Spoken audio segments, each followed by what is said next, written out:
Hey everyone, my name is Upendra Yadav और आप देख रहे हैं एल्गोरिदम एजुकेशन। तो हम लोगों ने सीक्वेंसेस ऑफ रियल नंबर्स की लेक्चर सीरीज़ को स्टार्ट किया था, जिसमें आज ये हमारा 7th लेक्चर है।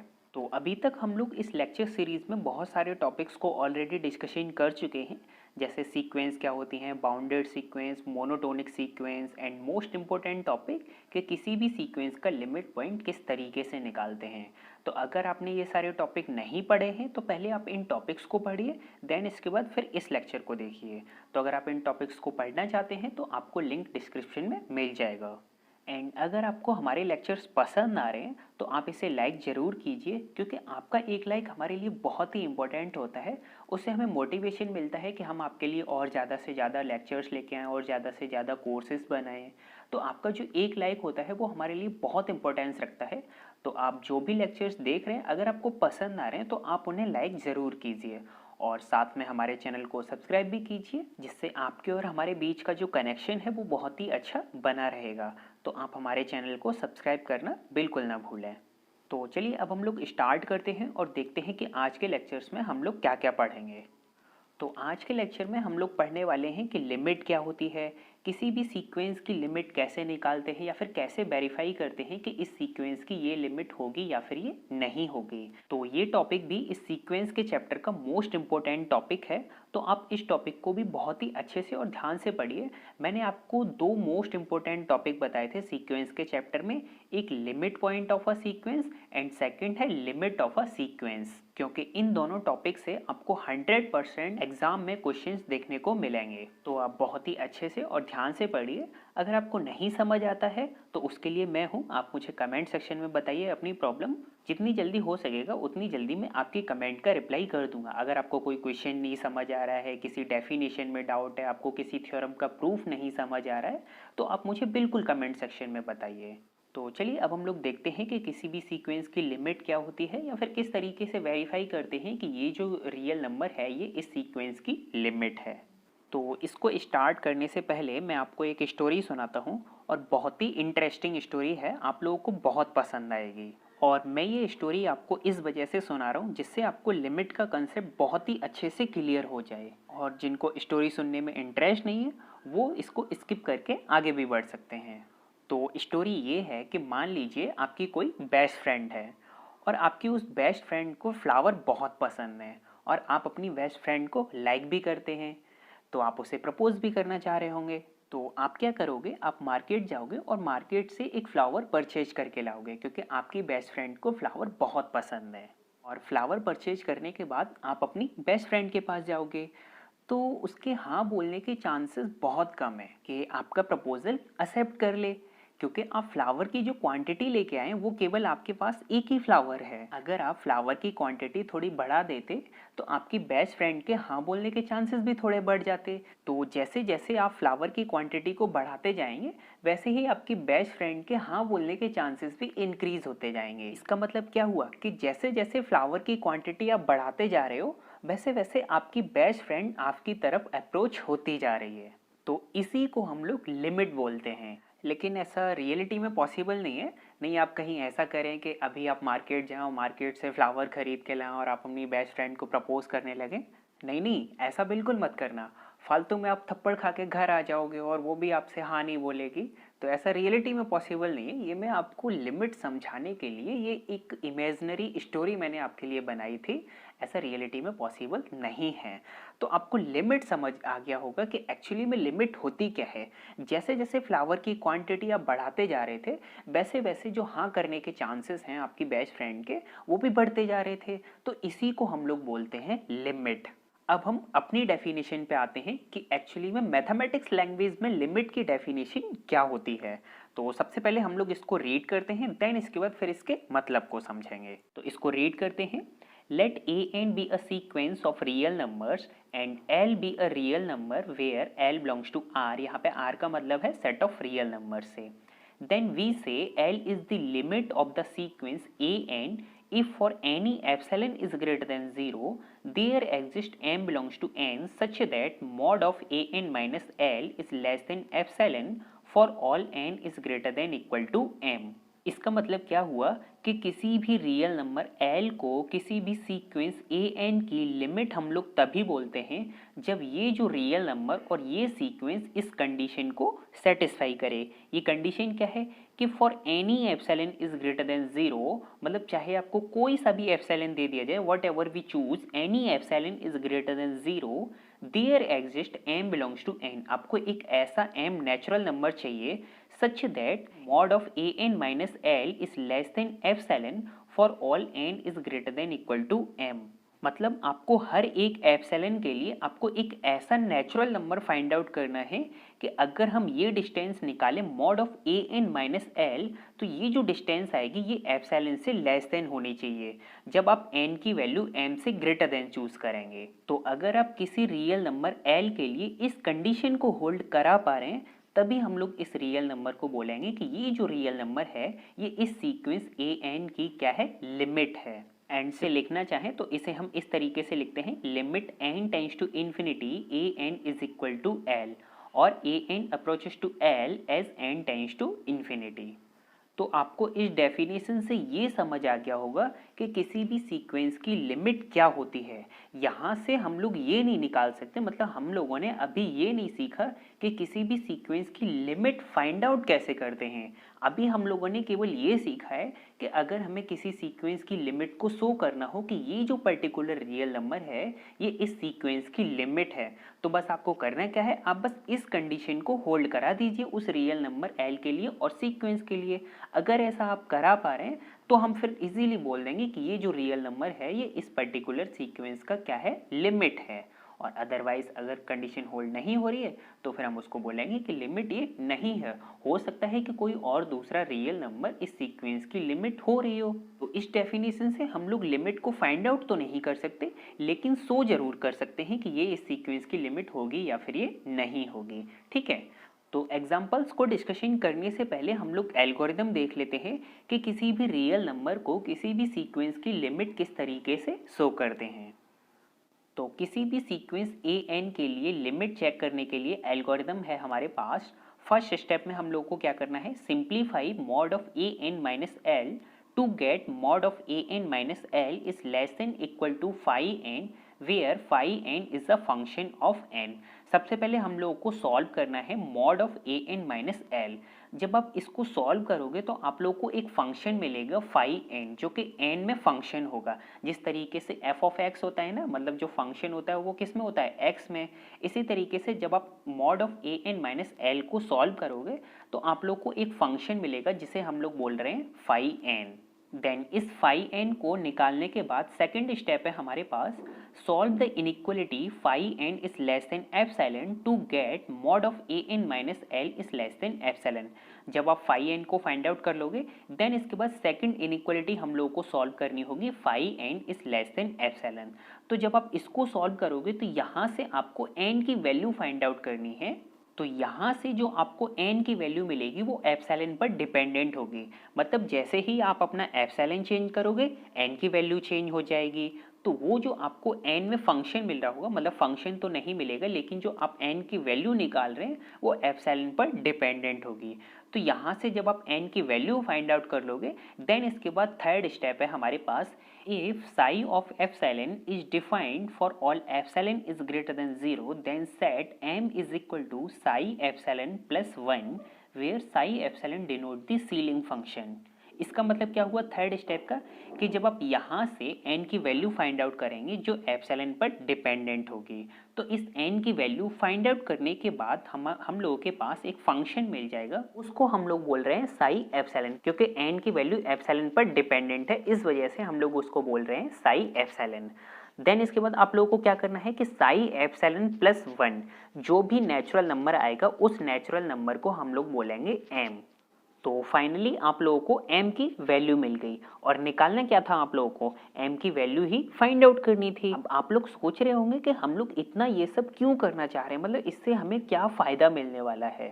तो इससे हमें फ़ायदा ये मिलने वाला है कि किसी भी सीक्वेंस की लिमिट एल होगी या फिर ये नहीं होगी, इसको चेक कर सकते हैं। अब आपको ये नहीं समझ आया होगा कि मतलब ये सब हम क्यों कर रहे हैं, पहले आप हमको समझाओ तो कि हम ऐसा क्यों करना चाह रहे हैं। मतलब जो भी मैथमेटिशियन थे उन्होंने कैसे सोचा कि हम लोगों को ये करना है या फिर नहीं करना है। चलिए मैं आपको बताता हूँ कि ऐसा हम लोग क्यों कर रहे हैं। देखिए अभी हम लोगों ने कंडीशन पढ़ी, mod of A N minus L is less than epsilon for all N is greater than equal to M. उसको केवल हमें होल्ड करा के देखना है। तो अगर हम उस कंडीशन को होल्ड करा देंगे तो सिंपली हम लोग बोल देंगे कि ये जो पर्टिकुलर रियल नंबर है ये इस सीक्वेंस की लिमिट हो जाएगी। तो फिर हमें इतना सब ये काम क्यों करना है। तो मैं आपको बताना चाह रहा हूँ कि उस कंडीशन को होल्ड कराने के लिए ही हम लोग को इतना सब ये काम करना पड़ रहा है। अब यहाँ पे आप कैसे देख सकते हैं कि वो कंडीशन होल्ड हो रही है या फिर नहीं हो रही है। वहाँ पे कंडीशन क्या दी गई थी कि mod of A N minus L is less than epsilon for all N is greater than equal to M. तो हम लोगों को m की वैल्यू फाइंड आउट करनी थी। तो m की वैल्यू फाइंड आउट करने के बाद वो जो कंडीशन थी mod of A N minus L, ये जो आपको डिस्टेंस मिल रही थी ये एप्सिलॉन से हमेशा छोटी हो जाएगी। फिर चाहे आप n की वैल्यू m से चाहे कितनी भी ग्रेटर देन ले लीजिए, वो कंडीशन हमेशा होल्ड होगी। लेकिन अगर आपने n की वैल्यू m से स्मॉल चूज कर ली तो फिर वो कंडीशन होल्ड नहीं होगी। तो अगर आप m की वैल्यू ऐसी फाइंड आउट कर लोगे तो फिर वो कंडीशन होल्ड हो जाएगी। और अगर ऐसा m की वैल्यू फाइंड आउट आप कर पा रहे हो तभी हम लोग बोलेंगे कि वो जो रियल नंबर है ये इस सीक्वेंस की लिमिट है। तो अब यहाँ पे कंडीशन कैसे होल्ड हो रही है। देखिए सबसे पहले हम लोगों को क्या करना है कि mod of A N minus L इसको सॉल्व करना है और इसको सॉल्व करके हम लोग को लेस देन एप्सिलॉन शो करना है। तो हम लोग क्या करेंगे कि mod of A N minus L को सॉल्व करेंगे और सॉल्व करने के बाद फाई एन में एक फंक्शन निकालें, मतलब एन में एक हम लोग फंक्शन फाइंड आउट कर लेंगे जिसको हम लोग बोल रहे हैं फाई एन। अब फाई एन को हम लोग लेस देन एप्सिलॉन कर देते हैं तो हमारी जो इनइक्वालिटी है वो क्या हो जाएगी कि mod of A N minus L is less than epsilon. तो जब आप इस phi N less than epsilon को सॉल्व करोगे तो यहाँ से आपको n की वैल्यू फाइंड आउट कर लोगे और जो n की वैल्यू होगी वो एप्सिलॉन पे डिपेंडेंट होगी। तो जब आप n की वैल्यू मिल गई तो उस n की वैल्यू मान लीजिए आपको एप्सिलॉन की वैल्यू कुछ दी गई, आपने एप्सिलॉन की वैल्यू वहाँ पर पुट कर दी। पुट करने के बाद जब आपने सॉल्व किया तो जो आपको n की वैल्यू मिली वो आपको डेसिमल में मिली। आपको चाहिए क्या, नेचुरल नंबर चाहिए। फॉर एग्जांपल आप लोग को n की वैल्यू मिली 4.03। अब आपको चाहिए नेचुरल नंबर तो आप लोगों को जो m की वैल्यू चूज करनी है, मतलब क्या चाहिए, n is greater than equal to m और जो m की वैल्यू चाहिए वो निकालनी है। तो आप m की वैल्यू चूज करोगे 5, मतलब जब आप 5 से ग्रेटर देन n की वैल्यू लोगे तो वो जो कंडीशन होगी mod of A N minus L is less than epsilon, ये कंडीशन होल्ड हो जाएगी। इस वजह से यहाँ पर हम लोग को इतना सारा काम करना पड़ रहा है। शायद आपको थोड़ा बहुत तो समझ आया होगा कि मैं आपको क्या समझाने की कोशिश कर रहा हूँ। मतलब आपको 30 to 40% तो समझ आया होगा कि मैं क्या कहना चाह रहा हूँ। और बाकी का जो रह गया है वो अभी हम एग्जाम्पल डिस्कशन करेंगे तो बाकी का 60 to 70% जो आपका रह गया है वो आपको समझ आ जाएगा।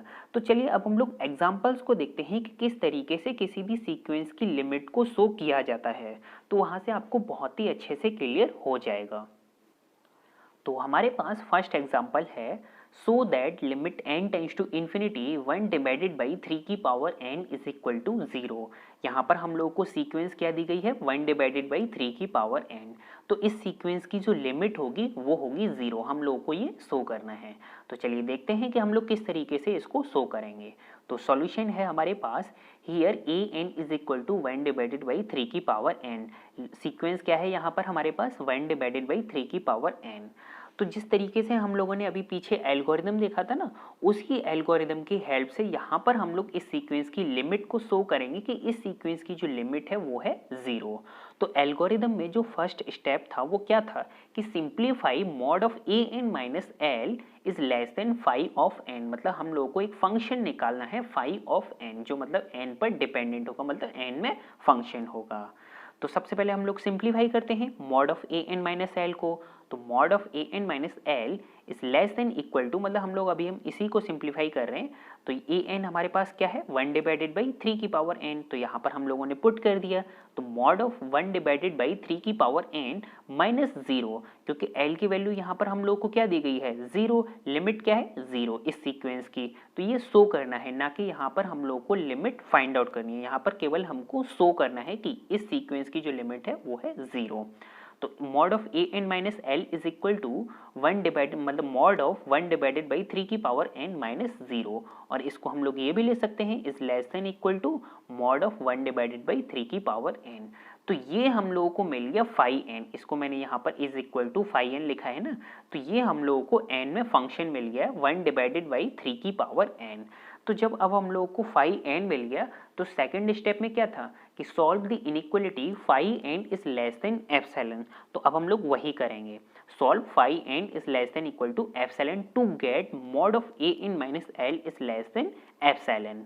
तो फाई एन हमारा क्या था 1 डिवाइडेड बाई 3 की power N, so 1 divided by 3 की power n is less than epsilon.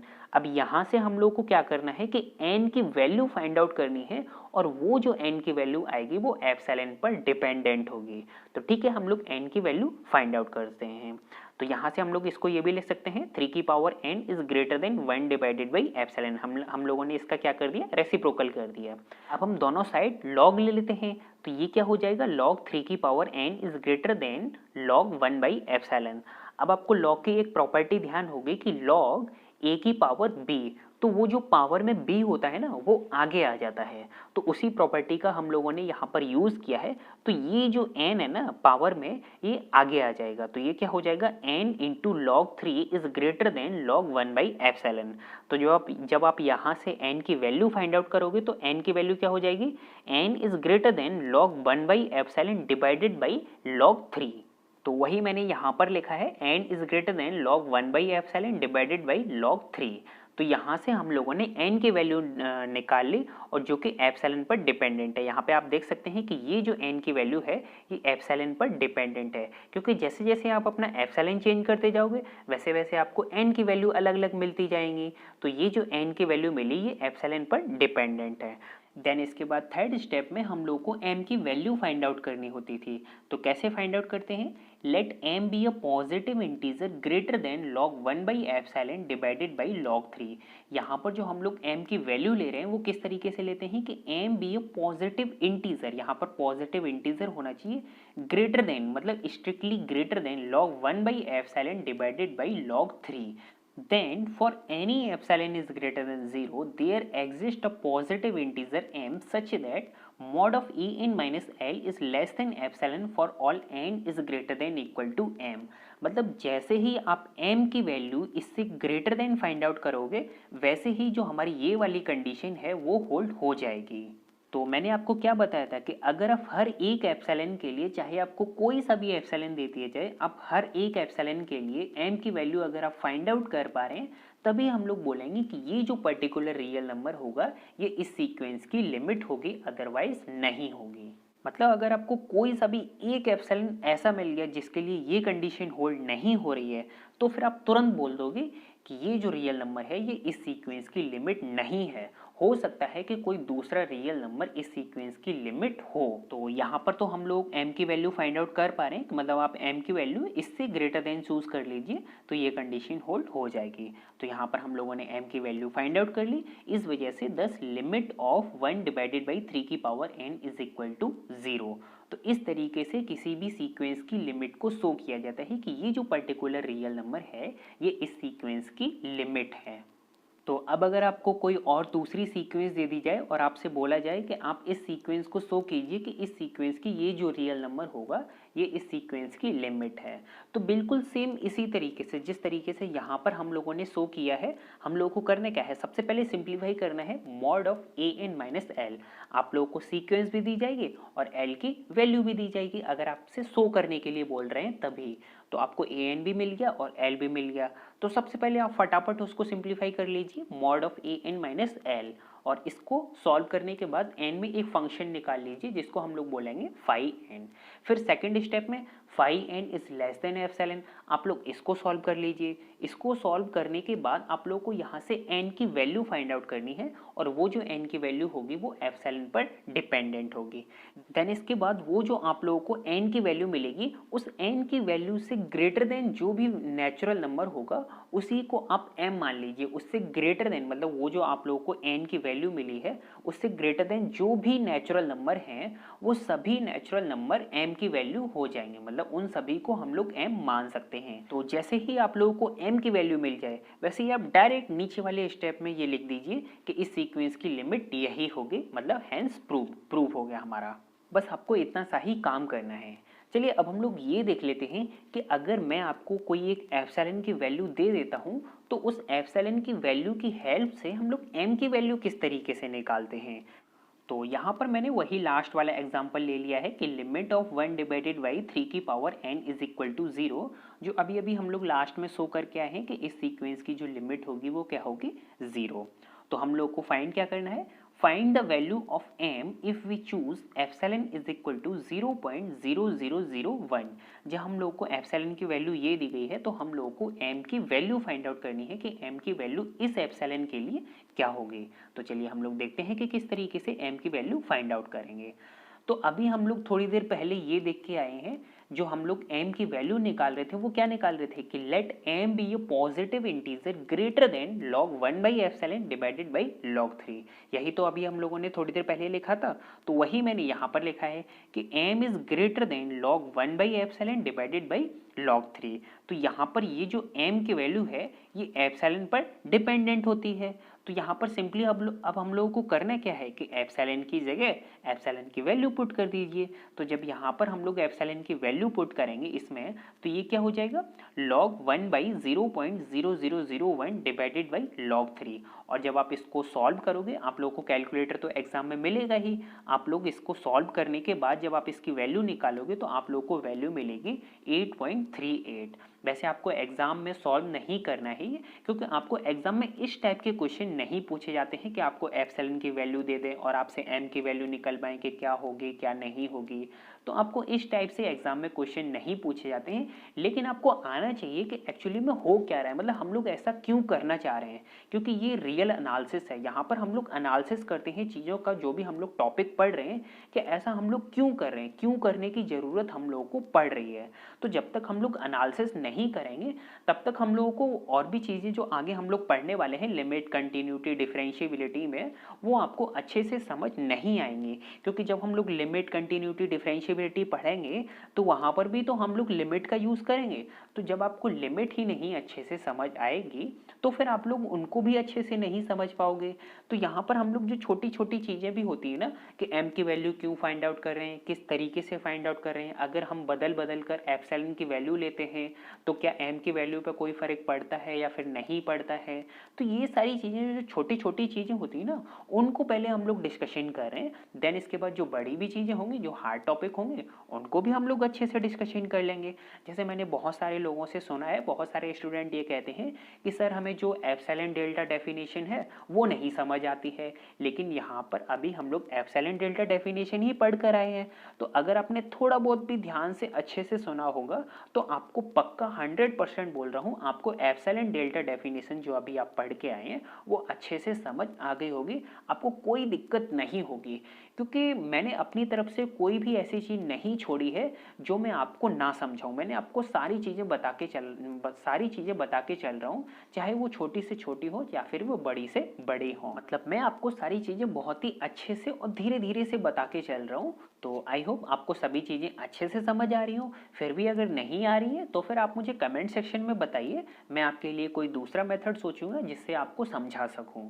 तो अगर आपको किसी क्वेश्चन में दिक्कत आ रही हो या फिर किसी डेफिनेशन में दिक्कत हो, प्रूफ में कोई प्रॉब्लम आ रही हो, तो आप मुझे कमेंट सेक्शन में बिल्कुल बता सकते हैं। जितना जल्दी हो सकेगा उतना जल्दी मैं आपके कमेंट का रिप्लाई करने की कोशिश करूँगा। तो चलिए अब हम लोग यहाँ पर भी देख लेते हैं। तो यहाँ पर हम लोगों को जो m की वैल्यू लेनी है वो क्या लेनी है, m इज ग्रेटर देन 8.38। और m की वैल्यू चाहिए क्या, नेचुरल नंबर में, मतलब m be a positive integer. m क्या होना चाहिए, पॉजिटिव इंटीजर।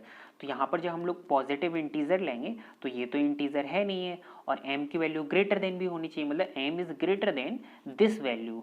तो ये इस वैल्यू को जब हम लोगों ने सॉल्व किया तो हम लोगों को ये मिला। तो m की वैल्यू इससे ग्रेटर देन होनी चाहिए और पॉजिटिव इंटीजर होना चाहिए। तो m की वैल्यू हम लोग क्या ले सकते हैं, 9, 10, 11, मतलब 9 से ग्रेटर देन चाहे हम कुछ भी ले लें तो वो सारी m की वैल्यू हमारी हो जाएंगी। तो यहाँ पर मैंने आपको लिखकर भी बताया है। So choose m is equal to 9, 10, 11, 12, 13, 14 and so on. तो इनमें से आप m की वैल्यू कोई सी भी चूज कर लीजिए। वो जो कंडीशन है ना, mod of an minus L is less than epsilon for all n is greater than equal to m, ये कंडीशन होल्ड हो जाएगी। That is mod of 1 divided by 3 की power n minus 0 is less than 0.00001 whenever n is greater than equal to m। और आप इसको cross check भी कर सकते हैं किस तरीके से, जब आप n की वैल्यू m से ग्रेटर देन लेते हैं तो क्या ये कंडीशन होल्ड हो रही है या फिर नहीं हो रही है, या फिर मैं आपसे ऐसे ही कह रहा हूँ कि ये कंडीशन होल्ड हो जाएगी। आप एक बार क्रॉस चेक कीजिए, कैलकुलेटर ओपन कीजिए और आप लोगों को किस तरीके से कैलकुलेट करना है कि जब आप n की वैल्यू m से ग्रेटर देन लोगे, मतलब आप लोगों को n की वैल्यू क्या लेनी है, 9, 10, 11, 12, 13, 14, आप जो मन करे, आपका जो मन करे वो आप n की वैल्यू ले लीजिए। मतलब यहाँ पर हम लोग को n की वैल्यू m से ग्रेटर देन लेनी है। तो मान लीजिए आपने n की वैल्यू 9 को ले लिया, तो आप लोगों को कैलकुलेट करना होगा 1 डिवाइडेड बाई 3 की पावर n। तो जब आप इसे सॉल्व करोगे तो क्या ये इनइक्वालिटी होल्ड हो रही है या फिर नहीं हो रही है। ऐसा तो नहीं है कि जब आप 1 डिवाइडेड बाई 3 की पावर 9 को सॉल्व करेंगे, मतलब जब आप कैलकुलेट करेंगे तो जो ये वाली वैल्यू है ये इस वाली वैल्यू से ग्रेटर देन हो जाए, क्योंकि अगर ग्रेटर देन हो गई तो फिर तो ये कंडीशन होल्ड ही नहीं हो रही ना। तो फिर हमारा ये क्वेश्चन गलत हो जाएगा, मतलब फिर तो हमारी m की वैल्यू गलत है। तो आप लोगों को सबसे पहले क्या करना है कि m इज इक्वल टू, मतलब n इज इक्वल टू 9 की वैल्यू लेके आप इसको चेक कीजिए। तो जब आप चेक करेंगे 1 डिवाइडेड बाई 3 की पावर 9, तो मैं 100% आपको गारंटी देता हूँ कि आपकी ये जो इनइक्वालिटी है वो होल्ड हो जाएगी। लेकिन आप लोग ये भी चेक कीजिए कि जैसे ही आप m की वैल्यू, मतलब n की वैल्यू जैसे ही आप 8 चूज करेंगे 1 डिवाइडेड बाई 3 की पावर 8, तो ये जो कंडीशन है, ये जो इनइक्वालिटी है ये होल्ड नहीं हो रही होगी। इसी वजह से यहाँ पर हम लोग n की वैल्यू को m से ग्रेटर देन चूज करते हैं, जिससे जो हमारी कंडीशन है वो होल्ड हो जाए। तो अगर आप n की वैल्यू 10 लें, 11 लें, 12 लें, कुछ भी लें, मतलब 9 से ग्रेटर देन होनी चाहिए या फिर इक्वल टू हो 9, तब भी कोई फर्क नहीं पड़ता।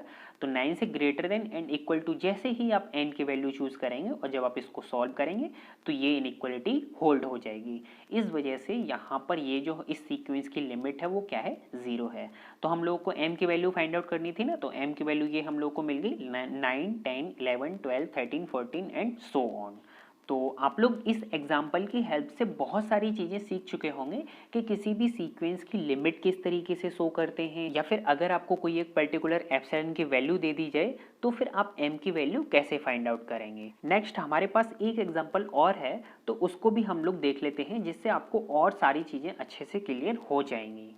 तो नेक्स्ट एग्जाम्पल है limit 1 divided by n is equal to 0।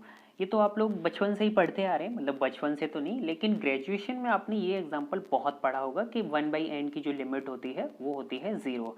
तो अगर आपसे कोई पूछता है कि इसकी लिमिट 0 क्यों आ रही है, तो बहुत सारे मैंने स्टूडेंट को ऐसे बोलते हुए देखा है कि सर ये ना 0 की तरफ जा रही है, इस वजह से इसकी लिमिट 0 होगी। लेकिन ऐसा थोड़ी नहीं होता है मैथ्स में कि अगर कोई किसी की तरफ जा रहा है तो वैसा ही हो रहा है। ये लॉजिक तो आपका बिल्कुल गलत है। चलिए अपने एग्जाम्पल पे आते हैं। ये बातें करने के लिए हमारे पास बहुत टाइम है, बाद में भी बातें कर लेंगे, अभी थोड़ा पढ़ लेते हैं। तो हम लोगों को यहाँ पर ये शो करना है कि limit of 1 by N is equal to 0, मतलब इस सीक्वेंस की जो लिमिट होगी, सीक्वेंस क्या है 1 बाई एन, तो इस सीक्वेंस की जो लिमिट होगी वो होगी 0, ये हम लोग को शो करना है। तो बिल्कुल सेम जिस तरीके से हम लोगों ने लास्ट वाले एग्जाम्पल को किया था उसी तरीके से इस एग्जाम्पल को भी करेंगे। तो बिल्कुल वही 3 स्टेप को फॉलो करना है, जिन 3 स्टेप को अभी हम लोग लास्ट में पढ़ के आए हैं। फर्स्ट स्टेप क्या था, mod of A N minus L is less than phi N, then second step phi N is less than epsilon, और यहाँ से आप लोग को एन की वैल्यू निकालनी है। वो जो आप लोग को एन की वैल्यू मिलेगी वो एप्सिलॉन पर डिपेंडेंट होगी, तो वो जो एन की वैल्यू मिलेगी उससे ग्रेटर देन एम की वैल्यू होगी। बस इन्हीं 3 स्टेप को फॉलो करना है। तो सॉल्यूशन है let epsilon is greater than 0 be any arbitrary. यहाँ पर हम लोगों ने एप्सिलॉन को आर्बिटरी चूज कर लिया है कि एप्सिलॉन हमारे पास कुछ भी हो सकता है। देन फर्स्ट स्टेप हम लोगों ने लास्ट में अभी क्या देखा था कि mod of A N minus L is less than phi of N, वही यहाँ पर हम लोग करेंगे। तो ए एन क्या है 1 बाई एन, एल की वैल्यू क्या है 0। तो mod of A N minus L मतलब मॉड ऑफ 1/n-0, तो इसको हम लोग ये भी लिख सकते हैं कि 1/n। तो हम लोग को फाई एन मिल गया, फाई एन क्या है 1/n। सेकेंड स्टेप में क्या था कि phi of N is less than epsilon, तो वही हम लोगों ने यहाँ पर किया है कि 1/n is less than epsilon. यहाँ से आप लोग n की वैल्यू फाइंड आउट कीजिए और वो जो n की वैल्यू आएगी वो एप्सिलॉन पर डिपेंडेंट आएगी। तो यहाँ से जब आप n की वैल्यू फाइंड आउट करोगे तो वो क्या होगी, आप इसका रेसिप्रोकल कर लीजिए, तो n इज ग्रेटर देन 1/एप्सिलॉन। तो यहाँ से आप लोगों को n की वैल्यू मिल गई। अब हम लोग क्या करते हैं कि let m be a positive integer, m को हम पॉजिटिव इंटीजर इस तरीके से चूज करते हैं कि ग्रेटर देन 1/एप्सिलॉन, मतलब जो हमारा m पॉजिटिव इंटीजर है वो ग्रेटर देन होना चाहिए 1/एप्सिलॉन से। Then for any epsilon is greater than 0, mod of an minus l is less than epsilon for all n is greater than equal to m। तो यहाँ पर हम लोग m की वैल्यू फाइंड आउट कर लिए। m की वैल्यू क्या है, m इज ग्रेटर देन 1/एप्सिलॉन। तो जब हम m की वैल्यू फाइंड आउट कर लेते हैं तो हम लोग क्या बोल देते हैं कि इस सीक्वेंस की जो लिमिट होगी वो क्या होगी, 0 होगी, और यही हम लोगों को शो करना था। This limit of 1/n is equal to 0। तो ये वाला एग्जांपल तो बहुत ही सिंपल था, लेकिन यहाँ पर मैंने आपको एप्सिलॉन की कोई पर्टिकुलर वैल्यू लेके नहीं दिखाया है कि m की वैल्यू किस तरीके से निकालते हैं। तो ये काम आप लोगों को करना है, क्योंकि लास्ट वाले एग्जांपल को मैं समझा चुका हूँ कि अगर पर्टिकुलर एप्सिलॉन की वैल्यू लेते हैं तो m की वैल्यू कैसे निकालते हैं। तो बिल्कुल सेम यहाँ पर भी वही करना है। तो मैं आपको एप्सिलॉन की वैल्यू दे रहा हूँ इस सीक्वेंस के लिए। जो आप लोगों को एप्सिलॉन की वैल्यू लेनी है वो अभी हम लोग जो लास्ट वाले एग्जांपल में एप्सिलॉन की वैल्यू लिए थे ना 0.0001, वही आप लोग यहाँ पर भी एप्सिलॉन की वैल्यू ले लीजिए और मुझे m की वैल्यू फाइंड आउट करके बताइए कि m की वैल्यू क्या होगी, मतलब m की वैल्यू किससे ग्रेटर देन होनी चाहिए। तो वो मुझे कमेंट सेक्शन में आंसर चाहिए। और जो लोग आंसर नहीं दे रहे हैं उनके लिए अब मैं क्या ही कहूँ, तो आप लोग आंसर देने की कोशिश कीजिए। अगर आपको समझ नहीं आ रहा है तो आप मुझे कमेंट सेक्शन में बताइए, या फिर आपको किसी और चीज़ में दिक्कत हो रही हो तो आप मुझे कमेंट सेक्शन में बताइए। लेकिन जब आप आंसर नहीं करते हो तो फिर मुझे भी थोड़ा अच्छा नहीं लगता है कि मैं जो आप लोगों को पढ़ा रहा हूँ आप लोगों को वो समझ आ रहा है या फिर नहीं आ रहा है। अगर नहीं आ रहा है तो क्यों नहीं आ रहा है आप मुझे वो बताइए, लेकिन आप क्वेश्चन के आंसर जरूर कीजिए, चाहे आप गलत कीजिए, कम से कम मुझे ये तो पता लगे कि आप लोगों को कहाँ तक समझ आ रहा है। और अगर आप लोग मुझे गलत आंसर बताओगे तो मैं उसको सही करने की कोशिश करूँगा, जिसमें आपकी ही भलाई है। हो सकता है कि आप लोग यहाँ पर मुझे आंसर ना करें और आप लोग सोच रहे होंगे कि ठीक है मैं तो ये कर लूँगा, हो जाएगा मुझसे ये क्वेश्चन, लेकिन आप यकीन मानिए आप एग्जाम में क्वेश्चन नहीं कर पाओगे। जब तक आप यहाँ पर रिप्लाई नहीं करोगे, जब तक आप क्वेश्चन का आंसर रिप्लाई नहीं करोगे, तब तक आप एग्जाम में कैसे कर लोगे। तो अगर आप यहाँ पर रिप्लाई करते हो तो फिर आप एग्जाम में भी क्वेश्चन को बहुत ही जल्दी और अच्छे से अटेम्प्ट कर लोगे। तो आप कोशिश कीजिए कि यहाँ पर भी रिप्लाई करो। जो मैं आपको क्वेश्चन पूछ रहा हूँ वो आप मुझे कमेंट सेक्शन में बताइए। ज़्यादा से ज़्यादा आपको कितना टाइम लगेगा, मैक्सिमम आपको किसी भी क्वेश्चन का आंसर टाइप करने में 30 सेकंड 40 सेकंड ही तो लगेंगे, क्योंकि मैं आपसे किसी भी क्वेश्चन का इतना बड़ा रिप्लाई तो नहीं चाहता हूँ कि आपको 3-4 मिनट लग जाए उसको लिखने में, देन इसके बाद फिर अपना आंसर को सबमिट करेंगे। इतना बड़ा आंसर तो मैं नहीं पूछता हूँ किसी का भी, बहुत ही छोटे छोटे आंसर पूछता हूँ। जैसे यहाँ पर मैंने अभी आपको क्या पूछा, मैंने आपको एप्सिलॉन की वैल्यू दी इस क्वेश्चन के लिए, मतलब इस एग्जांपल के लिए मैंने आपको एप्सिलॉन की वैल्यू दी और मैंने आपसे ये पूछा है कि आप लोग मुझे m की वैल्यू फाइंड आउट करके बताइए। तो m की वैल्यू कुछ ना कुछ तो आ रही होगी, उसको और टाइप करने में कितना टाइम लगेगा। ज़्यादा से ज़्यादा आप 5 सेकंड में कमेंट सेक्शन में बता सकते हैं, बस इतना सा ही तो करना है। तो आप कोशिश कीजिए कि जो भी मैं आपसे क्वेश्चंस पूछ रहा हूँ आप उन क्वेश्चंस के आंसर रिप्लाई करें कमेंट सेक्शन में। तो आज का लेक्चर यहीं पर फिनिश होता है। देन इसके बाद अब हम लोग नेक्स्ट लेक्चर में पढ़ने वाले हैं कि लिमिट पॉइंट और लिमिट में क्या डिफरेंस होता है, क्योंकि बहुत सारे स्टूडेंट को इन दोनों चीज़ों में बहुत कन्फ्यूजन होता है कि लिमिट पॉइंट और लिमिट मतलब इन दोनों में वो डिफरेंस पता नहीं कर पाते हैं। तो नेक्स्ट लेक्चर में हम लोग इसी टॉपिक के बारे में डिस्कशन करेंगे कि लिमिट पॉइंट और लिमिट में क्या डिफरेंस होता है, और उससे रिलेटेड एक थ्योरम और है तो उस थ्योरम के स्टेटमेंट को भी पढ़ेंगे और उसके प्रूफ को भी डिस्कशन करेंगे। देखिए मैं इस लेक्चर सीरीज में कोशिश करता हूं कि जो इंपॉर्टेंट थ्योरम हैं और जो उनके प्रूफ हैं मैं उनको भी कराऊं, लेकिन जो ज़्यादा इंपॉर्टेंट थ्योरम नहीं है मैं उनको प्रूफ को डिस्कशन तो नहीं कराऊंगा, लेकिन आपको स्टेटमेंट ज़रूर बताऊंगा, क्योंकि स्टेटमेंट हम लोगों को बिल्कुल याद रखना है। आप प्रूफ भूल जाइए, कोई दिक्कत नहीं है, कोई प्रॉब्लम नहीं है, लेकिन आप स्टेटमेंट को बिल्कुल ध्यान रखिए। तो जो इम्पोर्टेंट थ्योरम होंगी, ज़्यादा इंपॉर्टेंट थ्योरम होंगी, उनके हम लोग प्रूफ भी डिस्कशन करेंगे। तो नेक्स्ट लेक्चर में एक थ्योरम है, उसके प्रूफ को भी हम लोग डिस्कशन करेंगे और इम्पोर्टेंट थ्योरम है। तो नेक्स्ट लेक्चर को आप बिल्कुल देखें, जिससे आपको ये भी समझ आ जाएगा कि लिमिट पॉइंट और लिमिट में क्या डिफरेंस होता है। एंड अगर आपको आज का लेक्चर पसंद आया हो तो आप इसे प्लीज़ लाइक कीजिए, क्योंकि आपका एक लाइक हमारे लिए बहुत ही इंपॉर्टेंट होता है। तो आप इसे लाइक करना बिल्कुल ना भूलें और साथ में अपने दोस्तों को भी शेयर कीजिए, जिससे आपके साथ साथ आपके दोस्तों का भी बेनिफिट हो जाएगा। और अगर आपकी कोई क्वेरीज हो, कोई सजेशन हो, तो आप मुझे कमेंट सेक्शन में बता सकते हैं। एंड अगर आप चाहते हैं कि आपके लिए इसी तरीके के और लेक्चर्स और इसी तरीके के और कोर्सेज मैं आपके लिए लेके आऊँ, तो आप इस चैनल को सब्सक्राइब करना बिल्कुल ना भूलें और साथ में बेल आइकन को भी प्रेस कीजिए, जिससे आपके और हमारे बीच की जो कनेक्टिविटी है, जो कनेक्शन है, वो बहुत ही अच्छा बना रहेगा। तो आप इस चैनल को सब्सक्राइब करना बिल्कुल ना भूलें और साथ में बेल आइकन को प्रेस भी करें। तो मिलते हैं अब हम लोग नेक्स्ट लेक्चर में। Take care, bye bye.